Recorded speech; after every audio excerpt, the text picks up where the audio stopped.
friends. Today in this lecture we will discuss another member of Pteridophyta, Equisetum. In the earlier session we discussed about heterosporous member, that was Marsilia, and today the member that we are going to discuss, Equisetum, is a homosporous pteridophyte. Now first of all, dealing with its classification, Pteridophyta is Sphenopsida, Equisetates, Equisetaceae, Equisetum, and the species is Giganteum. Equisetum is represented by 20 to 30 species which are cosmopolitan in distribution. These are amphibious in nature, showing both hydrophytic as well as xerophytic nature. The species may vary from few centimeters, like in Equisetum scapoides, to many meter, about more than 13 meters in Equisetum giganteum. The Equisetum is a sporophytic plant. The thallus is sporophytic. It consists of rhizome, which give rise to roots on the lower side and shoots on the upper side. These branches are green in color. They are divided into nodes and internodes. On nodes are present scale leaves. These scale leaves are not green in color. They are very thin, minute, scaly, uninerved. They are present in whorls on the nodes, and their number may be 2 to 40. There are two types of branches of Equisetum: sterile branch and fertile branch. Fertile branch bears a cone on its tip and it is unbranched structure. The sterile branches, they do not bear any reproductive structure, and these are branched structures. These branches are again divided into nodes and internodes. The rhizome as well as these branches are jointed or articulated structures, that is like this node and internode. These are ribbed throughout. They have ridges and grooves. When we'll cut their section, we'll see. And the roots that you can see here, these are adventitious in nature. Friends, as I told you just now that it is a sporophytic plant, you may see it here clearly.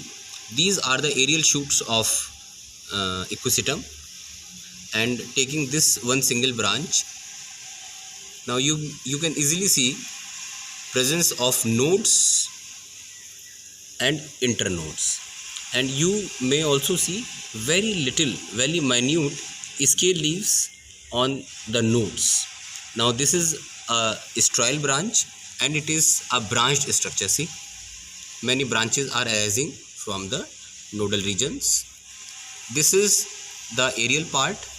Rhizome is subterranean in nature. It is present inside the ground. So this is the sterile branch of Equisetum, and it is located near the pond, established in the botany department. Friends, in pteridophytes, anatomy plays a very important role. So in this we will discuss about the section of rhizome. The Equisetum is, when we cut the section of Equisetum rhizome, we find that it is wavy in outline and it has ridges and grooves. Now, focusing on the ridge part of the section, we find presence of a single-layered epidermis covered by a cuticle. Stomata are sunken. Just below epidermis, cortical region has sclerogametous cell, chlorogametous cell, and parenchymatous cells. Vallicular canals are present in the cortical region. Endodermis, single layered, followed by pericycle. The vascular bundles are conjoined, collateral and closed. This is phloem and this is xylem, which is V-shaped, and both the bundles are separated by a carinal canal. In the center, a central canal is present. Since equisetum is a combination of both hydrophytic and xerophytic characters, we find following xerophytic characters in this plant, like presence of a thick cuticle, presence of thick-walled epidermis with depositions of silica.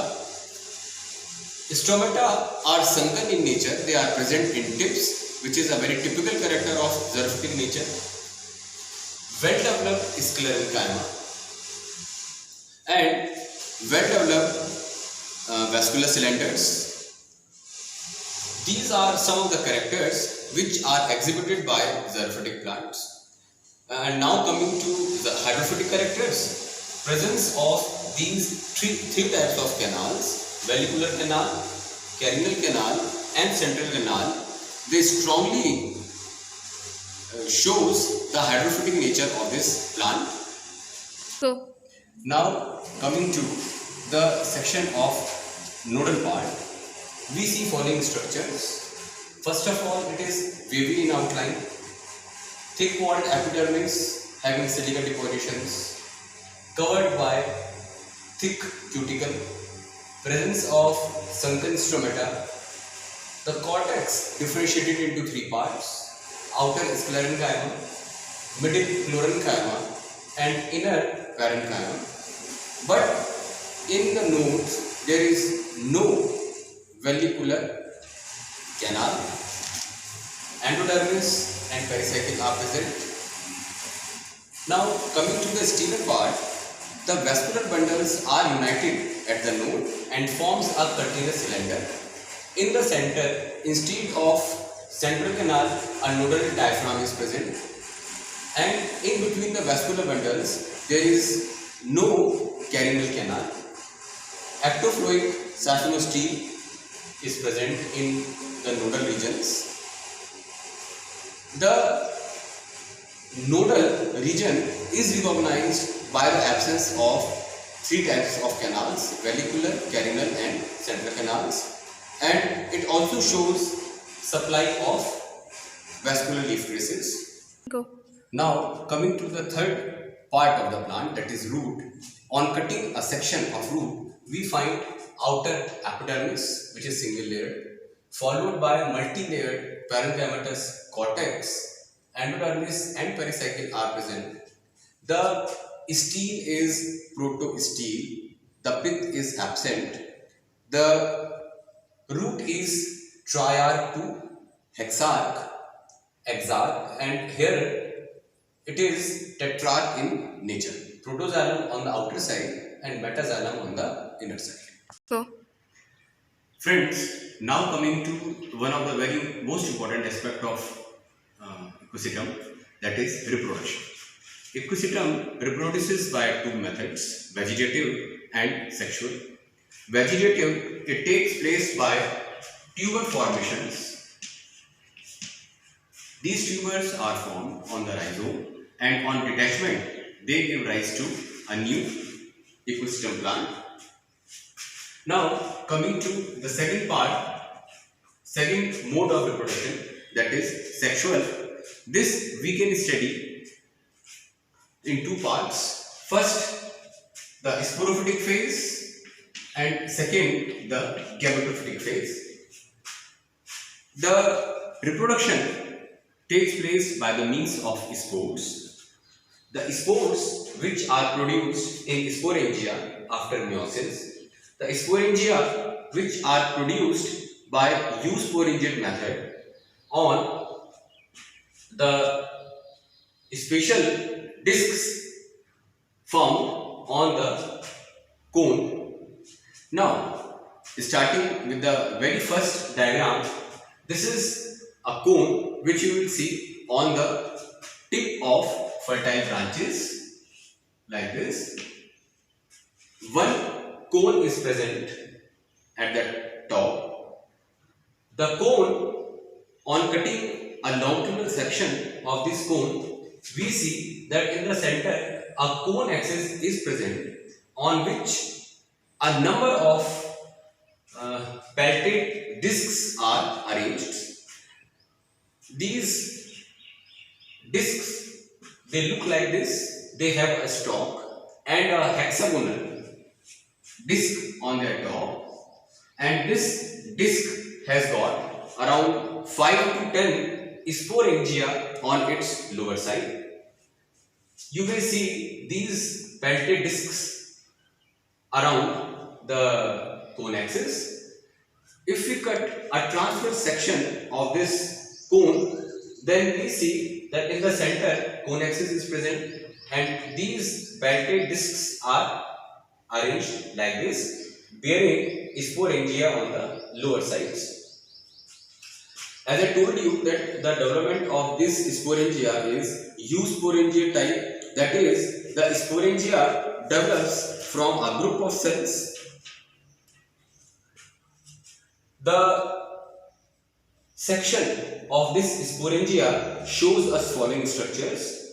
First of all, it has got epidermis, then multi-layered middle layers, the innermost of which develops into tapetum, which nourishes the developing spores.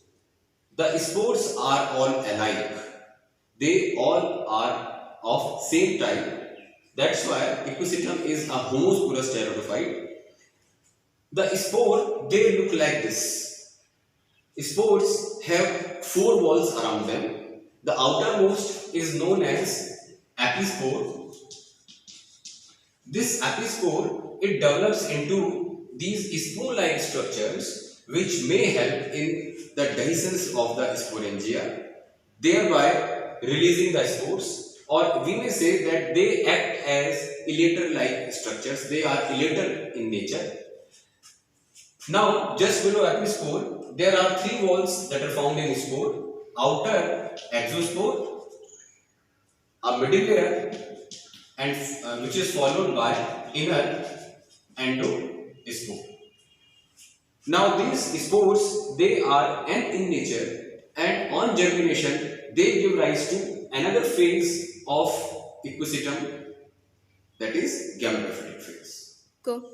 Now coming to the second phase of life cycle of Equisetum, that is gametophytic phase or N phase, and this is formed after the germination of spore. The spore on germination makes a structure known as prothallus. Now this prothallus is obviously it is thallus-like, it is branched, compact, cushion-like, and from it arises many photosynthetic lobe-like structures for photosynthesis. It bears both antheridia and archegonia. Now coming to the archegonia, archegonia consists of 4 vertical rows of neck cells, 1 to 2 neck canal cells, and in the venter it has a venter canal cell and egg. This archegonium is a typical structure having a neck and a venter, and on the top are present cap cells. So here I have shown the presence of archegonia. Now coming to this antheridia, these may be inserted or projected out from the thallus from this thallus, and the antheridia is sessile.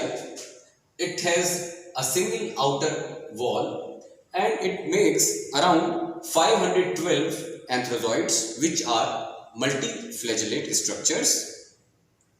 The fertilization of Equisetum is like other pteridophytes. As we all know very well that water is absolutely essential for fertilization. these NCC and VCC, they degenerate and absorbs water and they swells to form a mucilaginous substance which comes out from this neck, and it contains certain chemicals like malic acid. Because of this malic acid, these anthrozoids, they get attracted towards the egg, fertilization takes place, and a 2N zygote is formed. Now this zygote, it divides by it is the first cell of sporophytic generation. It divides and redivides and again give rise to a 2N or sporophytic ecosystem plant. This was all about the life cycle of ecosystem. Till now we have discussed two members of pteridophytes. One which was heterosporous, a very complicated member, Marsilia, and today we have covered homosporous, comparatively simpler member known as ecosystem. Thank you.